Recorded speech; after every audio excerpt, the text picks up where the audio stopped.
dalagita na dumalo sa isang birthday party sa Quezon City ang nagreklamong ginahasan ng dati ng nobyo at kasamahan nito na languraw sa alak.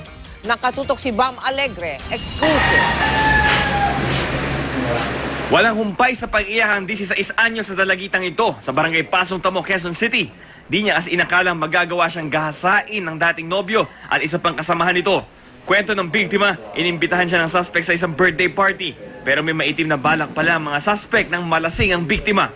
Yung kapitbahay ko po kasi nagsumbong sa akin. Ginising ko ako kanina. Kaya po na bumangon ako. Tapos tinanong ko po yung kapitbahay ko kung bakit. Sabi yung anak mo iyak ng iyak. Sabi ko bakit?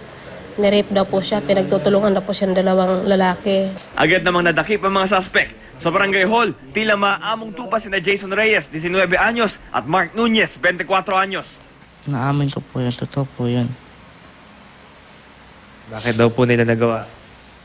Nakakuan lang po kami sa alak. Nainggit lang po ako. Tumitingin lang po ako sa kanila eh. Nag-utos ako sa mga tanod na hanapin. Kaso sa ibang barangay sila nakatira. Nakapag-coordinate pa kami sa barangay Tandasora. So mabilis naman ang naging aksyon. Desidido naman ang pamilya ng biktima na magsampa ng kaso laban sa mga suspect. Sa bisa ng RA 7610, kinikilala ng Estado na kailangan ng special protection ng mga minor de edad. Kaya mas matalim ang pangil ng batas sa mga kasong may child abuse. Bam Alegre, nakatutok, 24 oras.